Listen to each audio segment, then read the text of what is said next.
ವಿಶ್ವಾಸಣ್ಣ ವೈದ್ಯ ಅವರೇ ಹಾಗೂ ಹಿರಿಯರಾದ ವಿರುಪಣ್ಣ ಮಾಮನಿ ಅವರೇ, ಈ ಒಂದು ರೈಲ್ವೆ ಹೋರಾಟ ಕ್ರಿಯಾ ಸಮಿತಿ ಸೌದತ್ತಿಯ ಅಧ್ಯಕ್ಷರಾದ ಶಂಕರಗೌಡ ಪಾಟೀಲ್ ಅವರೇ, ಇನ್ನುಳಿದ ಎಲ್ಲ ಗಣ್ಯ ಮಾನ್ಯ ಅತಿಥಿಗಳೇ, ಪತ್ರಿಕಾ ಪ್ರತಿನಿಧಿಗಳೇ, ಈ ಹೋರಾಟಕ್ಕೆ ಸಂಪೂರ್ಣ ಪ್ರೇರಣಾ ನೀಡಿ ನಿಮ್ಮೆಲ್ಲರಲ್ಲಿಯೂ ಕೂಡ ಅರಿವು ಮೂಡಿಸಲಿಕ್ಕೆ ಬಂದಿರುವ ಕುತುಬುದ್ದೀನ್ ಖಾಜಿ ಅವರೇ ಹಾಗೂ ರಾಮದುರ್ಗದಿಂದ ಆಗಮಿಸಿರುವ ಎಲ್ಲ ಹೋರಾಟ ಸಮಿತಿಯ ಪದಾಧಿಕಾರಿಗಳೇ, ಇದುವರೆಗೆ ನೀವೆಲ್ಲ ಈ ಒಂದು ಕಾರ್ಯಕ್ರಮದ ಮುಖ್ಯ ಉದ್ದೇಶವನ್ನ ಕುರಿತು ಎಲ್ಲ ವಿಚಾರಗಳನ್ನು ಕೇಳಿದಿರಿ.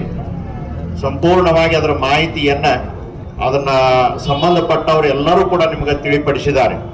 ಬಹುಶಃ ಇಡೀ ಸವದತ್ತಿ ಭಾಗದ ಜನರ ಒಂದು ಒಟ್ಟು ಅಪೇಕ್ಷೆ ಅಂದ್ರೆ ಸವದತ್ತಿಗೆ ರೈಲ್ವೆ ಯೋಜನೆ ಬರಲೇಬೇಕು ಅನ್ನೋದು ಇದು ಎಲ್ಲರ ಒಂದು ಅಪೇಕ್ಷೆ. ಇವತ್ತು ನಮ್ಮ ವಿಶ್ವಾಸ್ ವೈದ್ಯವರು ಶಾಸಕರಾಗಿ ಪ್ರಾರಂಭದ ಒಳಗೆ ಅವಾಗ ಎಲ್ಲ ಚುನಾವಣಾ ಪ್ರಚಾರದ ಒಳಗೆ ನೀವೆಲ್ಲ ಕೇಳಿರ್ಬೇಕು, ಸವದತ್ತಿ ಅಭಿವೃದ್ಧಿ ಬಗ್ಗೆ ಬಹಳಷ್ಟು ಕನಸು ಕಟ್ಕೊಂಡವರು ಅಂದ್ರೆ ನಮ್ಮ ವಿಶ್ವಾಸ್ ವೈದ್ಯವರು. ಆ ಏನೇನವರು ಮಾಡ್ಬೇಕಂತ ಯೋಜನೆ ಹಾಕೊಂಡಾರ, ಆ ಯೋಜನೆಗಳಲ್ಲಿ ಇದನ್ನು ಕೂಡ ಒಂದು ಅವರು ಮುಖ್ಯವಾಗಿ ಸೇರಿಸ್ಕೋಬೇಕು. ಈ ಯೋಜನೆನೂ ಕೂಡ ಆದಷ್ಟು ಬೇಗನೆ ಬರಬೇಕು. ಯಾಕ ನಮ್ಮ ಅನುಭವದ ಪ್ರಕಾರ ಕಳೆದ 2002ರಿಂದ ರೈಲ್ವೇದ ಒಳಗೆ ನಾವು ಓಡಾಡ್ತಾ ಇದ್ದೇವೆ. ಕಾಶಿಗೆ ಹೋಗ್ತಿದ್ದೆ ನಾ ಮೊದಲ, ಹಾಗೇನೆ ಬಹಳ ಕಡೆ ಅಡ್ಡಾಡಿ ಬಂದಿದ್ದೇನೆ ಇಡೀ ದೇಶದ ಒಳಗೆ ಅಲ್ಲಲ್ಲಿ.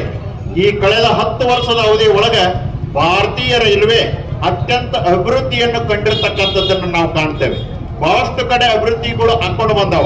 ಹಾಗೇನೆ ರಸ್ತೆ ಮಾರ್ಗ, ರಾಷ್ಟ್ರೀಯ ಹೆದ್ದಾರಿ, ರಸ್ತೆ ಮಾರ್ಗಗಳನ್ನು ಕೂಡ ನೋಡ್ಕೊಂಡು ಬಂದಿದ್ದಾವೆ. ಎಲ್ಲೆಲ್ಲಿ ರಾಷ್ಟ್ರೀಯ ಹೆದ್ದಾರಿಗಳು ಹೋಗ್ಯಾವ ಅಲ್ಲಿ ಬರುವಂತ ಹಳ್ಳಿಗಳು ಬಹಳ ಅಭಿವೃದ್ಧಿ ಆಗ್ಯಾವ. ಅಲ್ಲಿಗೆ ಭೂಮಿಗೆ ಭಾಗಗಳು ಅದನ್ನ ಮನಸ್ಸು ಮಾಡಿ ಪ್ರಯತ್ನ ಮಾಡಿ ಆ ಕಾರ್ಯಯೋಜನೆಯನ್ನ ಮಾಡಿಕೊಂಡು ಬರಬೇಕು. ಇವತ್ತು ನಮ್ಮ ವಿಶ್ವಾಸ್ ವೈದ್ಯ ಅವರು ಶಾಸಕರು ನಿಮ್ಗೆಲ್ಲ ತಿಳಿಪಡಿಸಿದ್ದಾರೆ. ಆ ಒಂದು ಯೋಜನೆನೂ ಕೂಡ ಅಭಿವೃದ್ಧಿ ನಿಟ್ಟಿನೊಳಗೆ ಅವರು ಪ್ರಯತ್ನ ಮಾಡ್ಕೊಂಡ್ ಬರಬೇಕು. ಹಾಗೇನೆ ಇವತ್ತ ಕಾಜಿ ಅವರು ಅವ್ರು ಎಲ್ಲಿ ಕರೆದ್ರು ನಾವು ಬರ್ತೇವೆ ಅಂದ್ರು. ಆದ್ರೆ ಅದು ಹಂಗಲ್ಲ. ಶಾಸಕಿ ಅವ್ರು ಏನು ತೀರ್ಮಾನ ಮಾಡ್ತಾರ ಮುಖ್ಯಮಂತ್ರಿಗಳಿಗೆ ಹೋಗಿ ಭೇಟಿ ಆಗ್ಬೇಕು. ಇದ್ರ ಬಗ್ಗೆ ಈ ಭಾಗದ ಎಲ್ಲಾ ಸ್ವಾಮಿಗಳು ಬರ್ತೇವೆ. ಆಮೇಲೆ ಹಾಗೇನೆ ಎಲ್ಲಾ ಪ್ರತಿನಿಧಿಗಳನ್ನ ಕರ್ಕೊಂಡು ಒಂದು ಸರಿ ಬೇಕಾದ್ರೆ ಮುಖ್ಯಮಂತ್ರಿಗಳನ್ನ ಅವರ ಮುಖಂಡತ್ವದೊಳಗ ಭೇಟಿ ಆಗ್ಲಿಕ್ಕೆ ಒಂದು ಅವಕಾಶ ಅದ. ಅದನ್ನ ಅವ್ರು ಯಾವಾಗ ಅಂತಾರ ಅವಾಗ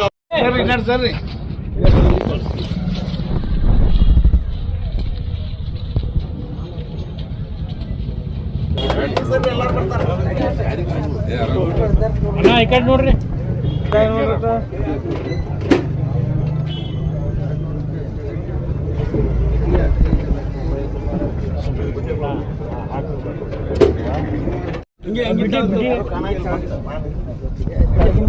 ತಡಗಿನ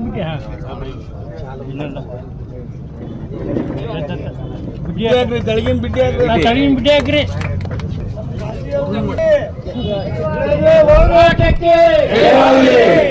ಹೋರಾಟಕ್ಕೆ